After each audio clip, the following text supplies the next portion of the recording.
Hello and welcome to my channel humanity is my time. आज हम लोग के द थ्री ऑर्डर्स चैप्टर का पार्ट 2 स्टार्ट करने जा रहे हैं।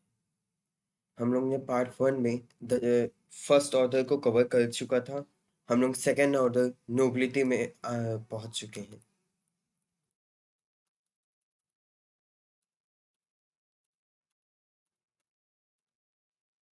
तो सेकेंड ऑर्डर जो होती थी वो होती थी नोबिलिटी की।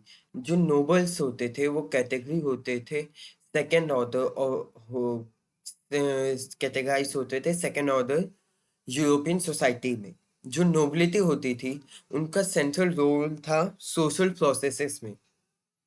उनका पास कंट्रोल था लैंड का, और यही कंट्रोल जो था वो आउटकम होता था वैसलेज का, एक टाइप की स्लेवरी। वैसलेज का मतलब होता है एक टाइप की स्लेवरी होना। किंग जो फ्रांस के king, the king of France and people were linked by vassalage system. जो फ्रांस के किंग थे और जो उनके पीपल थे या फिर जो उनके लोग थे या फिर एक तरीके से उनकी जो प्रजा थी, वो सब एक वैसलेज सिस्टम यानी स्लेवरी सिस्टम से जुड़े हुए थे। जो लार्ज लैंड ओनर थे वो वैसल्स थे, स्लेव वैसल्स थे किंग के। और पीजेंट जो थे वो वैसल्स थे लैंड ओनर के। वैसल्स यानी कि स्लेव्स। जो नोबल मैन होते थे वो एक्सेप्ट किंग को अपना सीनियर मानते थे, और उन्होंने एक म्यूचुअल प्रॉमिस कर लिया था। Senior they made a mutual promise that senior will protect the vessel who would be loyal. उन्होंने एक समझौता कर लिया था कि जो सीनियर्स थे वो अपने वैसल्स को लीगली प्रोटेक्शन प्रोवाइड करेंगे, जो भी उनसे रॉयल रहेंगे। अब उसमें लॉयल रहने पे कोई भी हो सकता था। किंग के द्वारा वो प्रोवाइड करते थे अपने लैंड ओनर्स को, और जो लैंड ओनर्स थे वो स्लेव्स को प्रोवाइड करते थे या फिर पीजेंट्स को। Rituals and exchange of oath were taken on Bible in a church before this relationship comes into effect. जो एक रिचुअल होता था और एक्सचेंज ऑफ ओट्स होते थे। Bible exchange of oath were taken on the Bible. Bible के through exchange of oath होते थे चर्च में। इससे पहले कि कोई रिलेशनशिप, कोई भी ऐसा वैसलेस सिस्टम के थ्रू कोई भी ऐसा रिलेशनशिप इफेक्ट में आए। प्रिविलेजेस जो थी, प्रिविलेजेस ऑफ नोबिलिटी। अब हम लोग देखेंगे नोबिलिटी को क्या क्या प्रॉफिट्स थे कि वो नोबल्स हैं इस चीज के। वो कई सारे प्रॉफिट थे, प्रिविलेजेस या फिर प्रॉफिट्स होते थे। जैसे कि उनके पास एब्सोल्यूट कंट्रोल था उनकी प्रॉपर्टी पे। They also had the power to raise the troops called feudal levies, can conduct their own court of justice and coin their own money। उनके पास ये भी पावर थी कि वो अपनी खुद की आर्मी बना सकें, और उस आर्मी को हम लोग फ्यूडल लेवीज कहते थे। वो खुद की एक कोर्ट बना सकते थे जिसमें वही जज होते थे। वो खुद की करेंसी इन्वेंट कर सकते थे, और जो ये लोग थे वो they were the lord of all the people. वो लैंड जो नोबिलिटी थी वो लॉर्ड ऑफ द हर आदमी के लॉर्ड थे।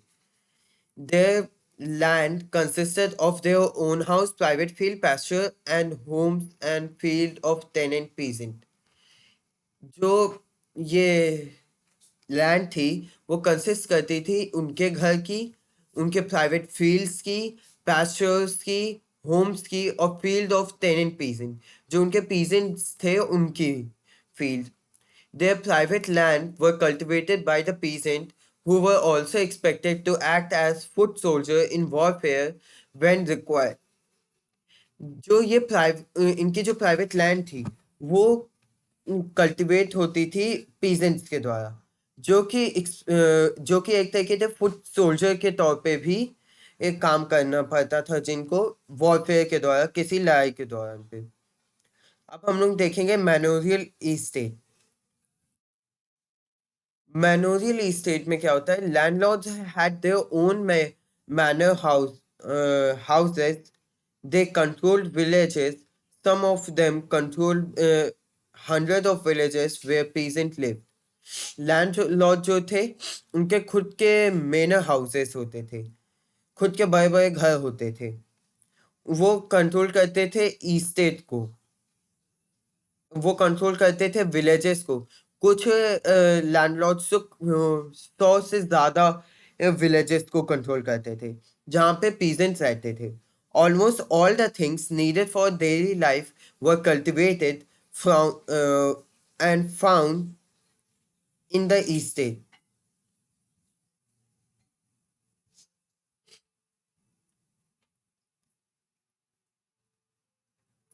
Grains was grown, grains was grown in the field। जो ग्रेन्स होते थे उनके ही फील्ड्स में होते थे।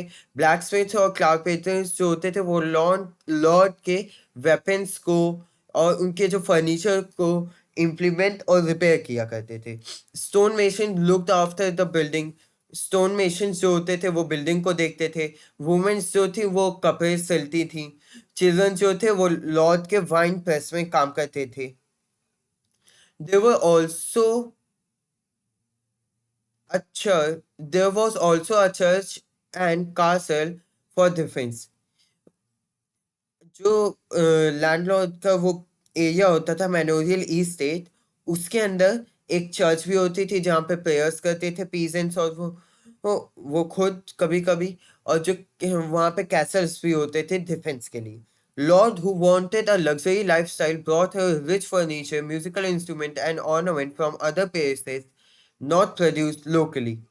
लॉर्ड्स जो थे वो लग्जरी लाइफस्टाइल जीतने के लिए कई सारे rich furniture, musical instrument, ornament, ये सब चीज़ें भी खरीद के लाया करते थे अलग अलग जगह से और लोकली प्रोड्यूस करते थे क्योंकि वो चीज़ लोकली प्रोड्यूस नहीं हो पाती थी। जो थर्ड ऑर्डर था वो था पीजेंट और अनफ्री पीजेंट का। इसके अंदर क्या होता था, कल्टिवेशन वो the vast majority of people who sustain the first order. Cultivation जो होती थी वो वास्ट मेजोरिटी ऑफ पीपल की होती थी जो कि सस्टेन करते थे फर्स्ट ऑर्डर को, फर्स्ट टू ऑर्डर्स को। There were two kind of peasants, free and unfree peasant. Free peasant they possess their farm as tenant of lord. वो they possessed Free peasant possesses their farms as tenant of lord।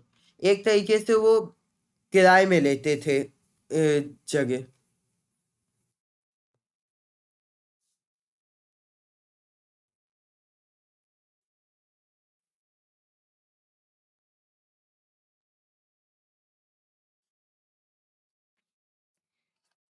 Giriraj अभी message मत करो, last में message कर लेना।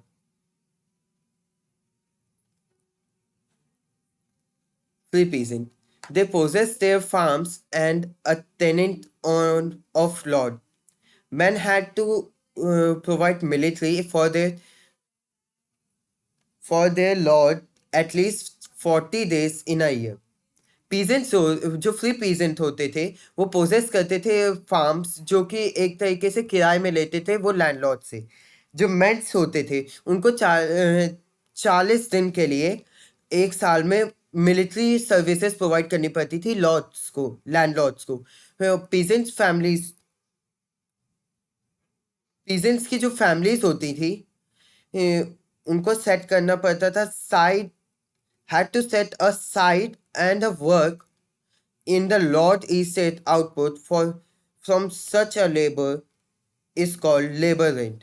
जो peasant की family होती थी उनको कुछ काम भी करना पड़ता था लॉर्ड के ईस्टेट के अंदर जो कि उनके आउटपुट को देता था उस लेबर का, और उसी चीज को लेबर रेंट कहा जाता था। They also had to do unpaid work like digging ditches, gathering firewoods, holding building fences, repairing roads and buildings. जो ये होते थे अनपेड वर्कर्स, ये जो लेबर्स होते थे उनको कुछ अनपेड वर्क भी करना पड़ता था।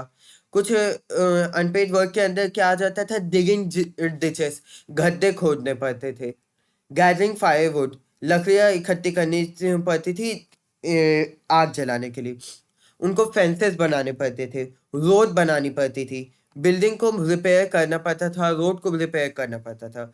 चिल्ड्रन और वुमेन्स जो थी, उनको कपड़े सिलने पड़ते थे, कैंडल बनानी पड़ती थी, और वाइन बनानी पड़ती थी, ग्रेप्स को प्रेस करके। जो क्लर्जी और नोबिलिटी थी, वो exempted from the paying taxes. वो उनको एक तरीके से राइट था कि वो टैक्स ना दें। उनको एक तरीके से हम लोग बोल सकते हैं, एक्सेम्प्टेड का मतलब जिनको वो काम करने की जरूरत ना हो। अब हम लोग देख लेते हैं सर्फ्स के बारे में। सर्फ्स जो होते थे वो अनफ्री पीजेंट्स होते थे, बॉन्डेड लेबर्स होते थे। Serfs cultivated plots of land belonging to the lord without any change, without any wages, and could not leave the estate without lord permission.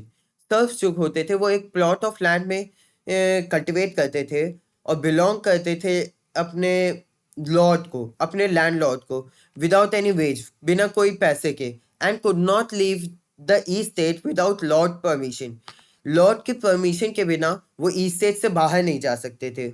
और उनको वो परमिशन भी बहुत मुश्किल से मिलती थी। They could use only their lord mill to grind their flour, oven to bake the bread, and wines to poses to wine presses to distil, make wine and beer. जो ये पीजेंट्स थे, जो सर्फ्स थे, उनको Lord की ही मिल को use करना पड़ता था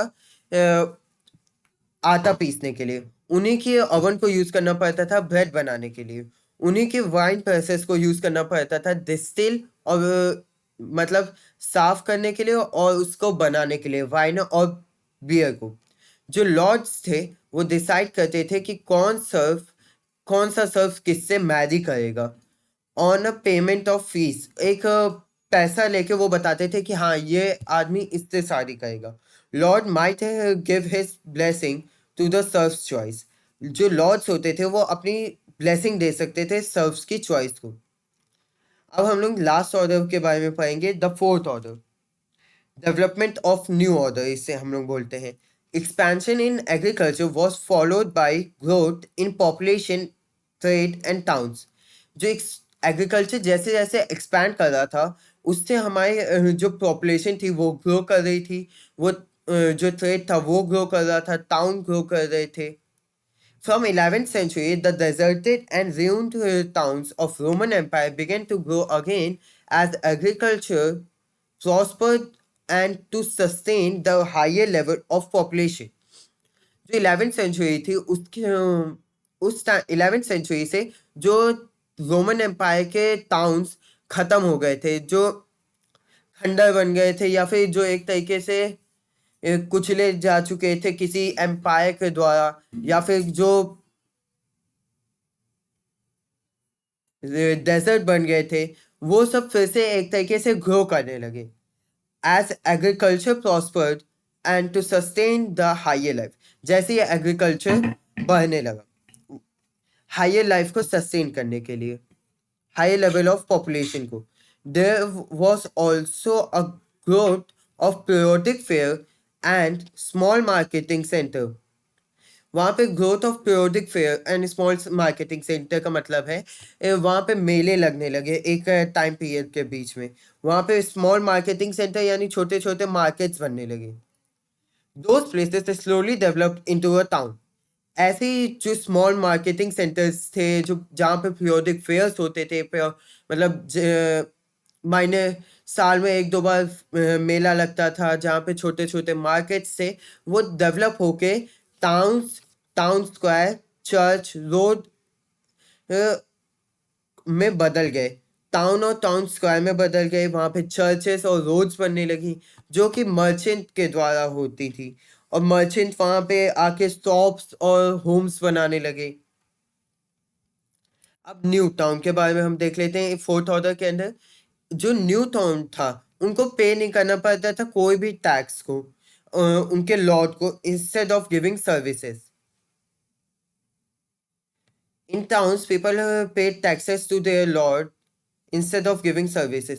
सॉरी, जो टाउन्स में जो लोग रहते थे उनको टैक्सेस पे करने पड़ते थे, कोई सर्विस नहीं देनी पड़ती थी. उनको पैसा देना है, कोई आपको वहां पे जाके काम नहीं करना. Towns offer the choice of work. Also towns जो थे वो उनके चॉइस ऑफ वर्क्स के ऊपर था, सर्व्स कैसे काम करना चाहते हैं. Many serves ran away and hide into the town. कई सारे सर्व्स जो थे वो टाउन्स में जाके छुप जाते थे. और अगर कोई सर्फ या फिर बाउंडेड लेबर 1 साल और 1 दिन के लिए छुपा रहता है और लॉट को नहीं मिलता है, तो वो फ्री मैन हो जाता था. वो फ्री हो जाता था, वो कुछ भी कर सकता था. अब हम लोग देखेंगे गिल्ड के बारे में. ये जो था बेसिक इकोनॉमिक ऑर्गेनाइजेशन था गिल्ड का. गिल्ड्स जो थे वो एक बेसिक इकोनॉमिक ऑर्गेनाइजेशन था, एक फॉर्म था बेसिक इकोनॉमिक ऑर्गेनाइजेशन का. और ईच इंडस्ट्री जो थी वो form each industry was organised into a guild that controlled the quality of the product and its price and its sale. जो एक एक इंडस्ट्री थी वो ऑर्गेनाइज करती थी गिल्ड को, जो कि कंट्रोल करता था क्वालिटी ऑफ प्रोडक्ट और उसके पैसा कितना होगा, उस पर सेल कितनी होगी. जो गिल्ड हॉल होते थे वो एक इम्पॉर्टेंट फीचर थे एवरी टाउन के, हर एक टाउन के. क्योंकि वो सेरेमोनियल फंक्शंस और फॉर्मल मीटिंग जो होती थी वो heads of all the guild took place. Formal meetings जो होती थी वो सब गिल्ड में ही जाके होती थी. जो भी सेरेमोनियल फंक्शंस होते वो गिल्ड्स में जाके होते थे. अब हम लोग देख लेते हैं ट्रेड एंड कॉमर्स के बारे में. जो न्यू ट्रेड रूट्स थे with West Asia were developed by the 11th century. 11th century में न्यू ट्रेड रूट्स हो गए थे वेस्ट एशिया से. Scandinavian merchant sail to north. Scandinavian merchant जो थे वो नॉर्थ में सेल करते थे और एक्सचेंज करते थे फर्स्ट को, और हंट करते थे हॉक्स को. हॉक्स यानी कि ईगल्स को, for cloths. English traders came to sell tin. English traders जो थे वो टिन को बेचने आते थे. In France and in France commerce and craft began to grow by the 12th century. जो फ्रांस था वहां पे कॉमर्स और क्राफ्ट ग्रो करना स्टार्ट हो गया 12th सेंचुरी तक में. क्राफ्टमैन जो थे वो सेटल हो गए थे एक प्लेस में जहाँ पे गुड्स जो थे वो प्रोड्यूस किए जा सकते थे और ट्रेड किए जा सकते थे फूड में. टाउन्स जो थे वो लार्ज नंबर टाउन्स जो थे वो लार्ज नंबर में डेवलप होना शुरू हो गए, बनने शुरू हो गए. और वहाँ पे ट्रेड कंटिन्यू किया और वहीं पे एक्सपैंड भी किया. This made the towns merchant rich and powerful. और इसी की वजह से जो टाउन में मर्चेंट्स आया करते थे वो रिच और पावरफुल बन गए, क्योंकि वहाँ पे जैसे जैसे लोग आते गए वहाँ पे पैसा आता गया. They oppose the power of nobility. जो फोर्थ ऑर्डर था वो पावर ऑफ नोबिलिटी को अपोज करते थे. अब हम लोग देखेंगे crisis of the 14th century.